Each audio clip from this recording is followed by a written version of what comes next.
Crashlands is one of those games that can be a little overwhelming to begin with. It's huge, full of a myriad of things to do, and while it pokes you in the right direction, it doesn't hold your hand.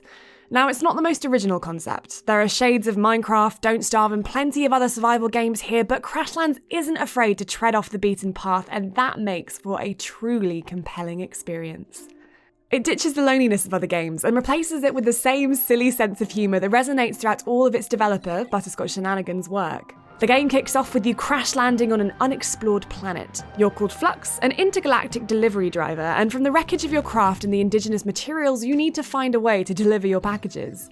But it's a massive process. First, you and Flux need to build a base, then armour to protect yourself from the monsters stomping about your new home, and the story is a many-headed hydra.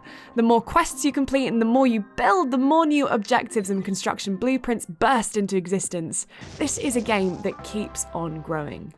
There's absolutely no limit to your inventory, and that gives you a little more freedom, especially to begin with. You're always a bit worried about what this cruel world is going to throw at you, but if you play smart, you're not going to end up butchered by a squid or trampled by a monopod rhino. For one thing, thankfully running away is pretty easy. Monster attacks flash up red, so you know roughly where they're going to land and you can get out of the way. But if you spend your days pulling kittens from burning buildings and delivering Shakespearean soliloquies on stage at Wembley Arena, you might be feeling a shade braver. Luckily for you, you get a sword pretty quickly, and building armour gives you some protection too. So, all in all, labelling Crashlands a more casual Don't Starve feels a tad unfair. It's definitely more welcoming, but everything is still in place to make this a deep and entertaining adventure.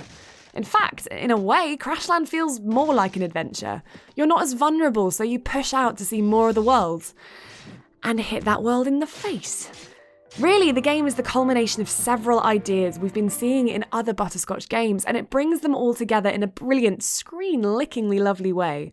And on top of all that, it's a stupid amount of fun.